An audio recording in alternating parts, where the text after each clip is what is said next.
नमस्कार। आज जो है गन्ने की बुआई कर रहे हैं जी 0118 की। और देख सकते हैं जी होली का दिन है। सभी भाइयों को, देशवासियों को होली की हार्दिक शुभकामनाएं। और ये 0118 है जी। देख सकते हैं गन्ने की लंबाई बहुत शानदार, मोटा मोटा गन्ना है, बहुत बढ़िया जी। अब चलते हैं खेत की तरफ। बीज लेके आगे है जी छोटे ट्रैक्टर से यहाँ पर। देख सकते हैं जी पुनीत भाई ने इसमें ट्रेंचर जो खोदते उसमें पावर वीडर चला दिया। इससे क्या होगा, जो नीचे पीली मिट्टी निकली थी वो अपनी ऊपर की मिट्टी में मैश हो जाएगी एकदम। जो पेंडा डलता है ना नीचे कैडी जमीन में, ठोस जमीन में, वहाँ वो जगह नहीं मिला, उसे पूरा भान मिल जाएगा पेंडे को। तो ये इस बार हमने थोड़ी सी टेक्निक चेंज की है। बहुत शानदार खोद निकले जी, बहुत बढ़िया काम हो रहा है। अब एक बार बीज उतार लेते हैं। यो अब परली तरफ तो बीज उतार ही दिया था। अब यहाँ आगे वहाँ पुनीत भाई पावर टिलर चला रहे हैं खोड में, और बिंदर भाई यहाँ उतारेंगे। भैया आराम से उतारियो, आराम से, आँख खराब हो जाएगी, बहुत धीरे धीरे करो भाई। छोटे ट्रैक्टर का यही फ़ायदा है कि जब ये काम करते हैं गन्ने वन्ने का तो इसमें बढ़िया अच्छा, जहाँ थाम दे वहीं थम जाता है, कोई दिक्कत नहीं है।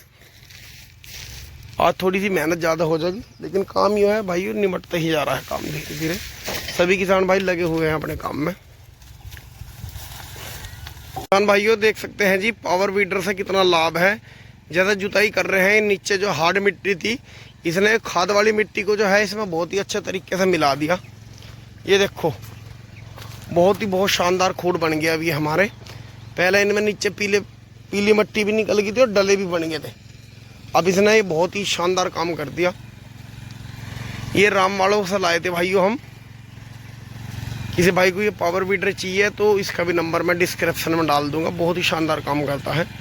भाइयों अब जो है बीज की पिंडाई शुरू हो गई है, और हम जो है भाइयों दो आँख का बीज पेंड रहे हैं, क्योंकि 2 आँख में ये बेनिफिट रहता है कि उसे हम हल्का जिग-जैग में बिछा देते हैं। जैसे नीचे जम जाता है, अगर ज़्यादा बड़ा गन्ना होगा तो वो टुकड़ा उसका खोड में पार हो जाएगा और उसकी थोड़ी चौड़ाई घट जाएगी। तो इस हिसाब से काम कर रहे हैं कि खोड भी बूझा, खोड का नाश भी ना हो, नुकसान भी ना हो। ये देख सकते हैं भाइयों खेत में ही थे अभी तक, और देखो जी होलिका दहन हो गया। आज इतनी लेट तक इसलिए लग रहे हैं कि पुनीत भाई देखो आपको चमक रहे होंगे, यहाँ पे थोड़े से खाद डाल रहे हैं, दवाई, क्योंकि कल दुल्हन रहेगी, सब लेबर छुट्टी पे रहेगी, हम भी छुट्टी पे रहेंगे। थोड़ा सा काम है, बस सुबह ही कर लेंगे जी, कोई दिक्कत नहीं है जी। सुबह शाम वार सवेर लग के ही काम होता है। बाकी पूरे देश को होली की हार्दिक शुभकामनाएं। दोस्तों आगे है जी सुबह खेत में, रात लेट तक इस खेत की बुआई करी थी। अब इसमें मिट्टी कर रहे हैं पैरों से धीरे धीरे। देख सकते हैं पुनीत भाई लगे हुए हैं जी। ये देखो इस तरीके से हल्की हल्की इसमें मिट्टी करनी है।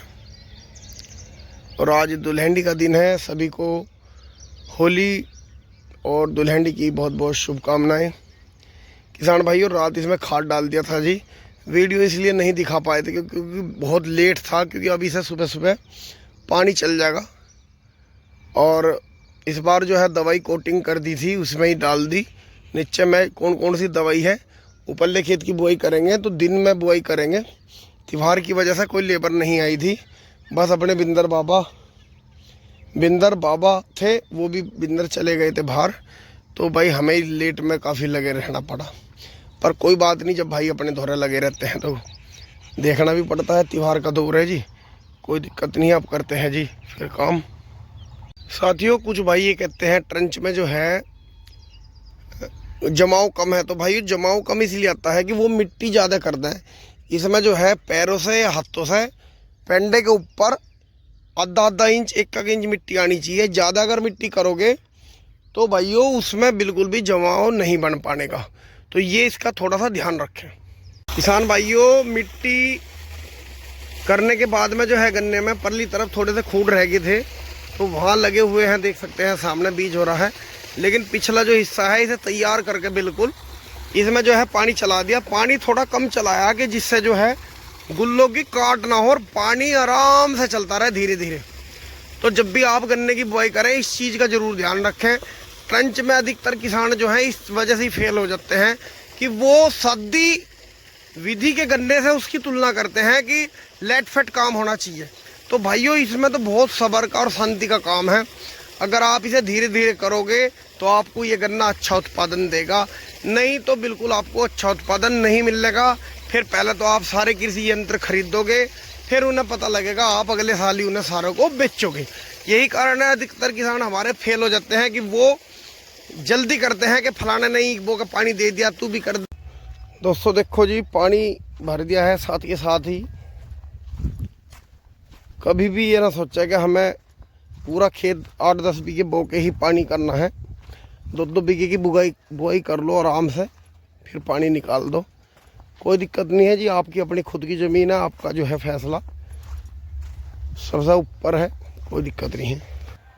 तो किसान भाइयों वीडियो आपको ज़रूर पसंद आई होगी, लाइक शेयर करें जी, और दुल्हन सबकी अच्छी मनी होगी जी। नमस्कार।